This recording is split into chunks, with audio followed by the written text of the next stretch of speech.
আমার আর 2 দিন বাকি আছে ফর্ম ফিল আপ, টাকাটা খুব দরকার। তার কাছে এখন টাকা নাই, সে এখন টাকা দিতে পারবে না, সে একটা গুরুত্বপূর্ণ কাজে ঢাকার বাইরে গেছে।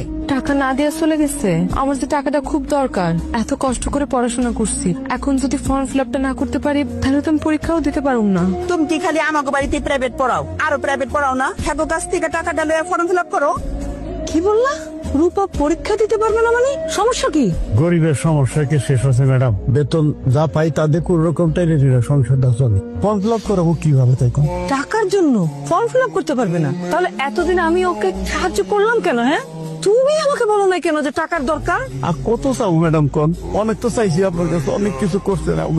বাড়িতে হওয়া নাইলে আপনার কাছে যাইতে হয়, অসুখ বিসুখ হলে আপনার কাছে যাইতে হয়। তুমি নিজেই জানো না আল্লাহ তোমার ঘরে কত বড় সম্পদ দিচ্ছে। আরে আমাদের এই থানার মধ্যে রূপার মতো মেধাবী কোন স্টুডেন্ট আছে?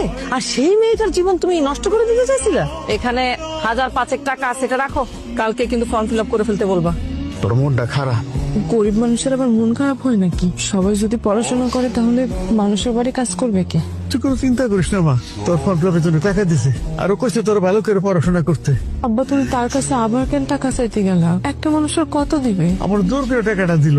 তুমি কিন্তু ম্যাডামের কাছে ঋণী হয়ে গেলা, এই ঋণ শোধ দিবা কেমনে? তুই পড়ালেখা শেষ করে যখন চাকরি করবি তখন তার সামনে যেয়ে বলবি আপনার জন্য আমি কি করতে পারি, তখন দেখবি সব ঋণ থেকে তোর মুক্তি দিয়ে দিব।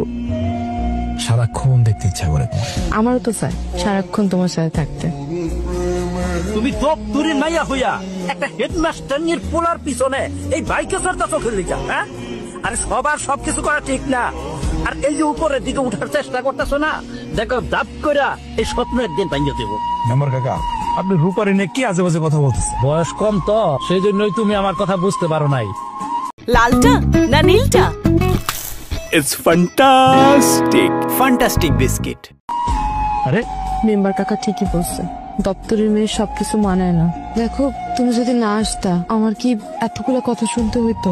রূপা, এই রকমের কাজ কেমনে করে? আপনার মান সম্মানের দিকে একটা বার তাকাইলো না, হ্যাঁ?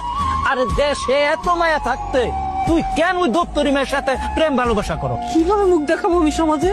যে স্কুলের প্রধান শিক্ষক আমি, সেই স্কুলের দপ্তরের মেয়ের সাথে আমার ছেলের প্রেম ভালোবাসা? আমার ছেলেকে এভাবে স্বাধীনতা দিলাম আমি, আর এই স্বাধীনতার প্রতিদিন আমার রতন আমাকে এভাবে দিল। আরে রবিনের দোষ কোথায়? ওই গরিবের মেয়ে রাগ আছে নাকি? আমি নিশ্চিত ওই দপ্তরির মায়ারে আপনার পোলার পিছনে লীলাই দিচ্ছে। আমি কি না করছি? এই মেয়ের পড়ালেখার খরচ, এই মেয়ের যাবতীয় আরো অন্যান্য খরচ আমি সবকিছুই তো দিছি তারে। এই রবি, লেখাপড়া শিখে এই উন্নতি আছে তোর?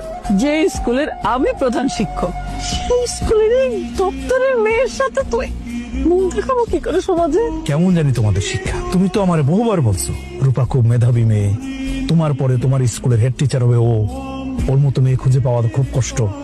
অথচ এখন আমার সাথে সম্পর্ক বলে তুমি সেই সম্পর্ক মেনে নিতে পারছো না। If we observe a balance, বাড়িতে তো একটা বিশাল ঘটনা ঘটে গেছে। কি হয়েছে? ওই যে মেম্বার কাকা তোমার সাথে আমার দেখছে না, এটা আমার কাছে গিয়ে বলে দিছে। তারপর তুমি কি করছো? কেমনে ম্যানেজ করছো?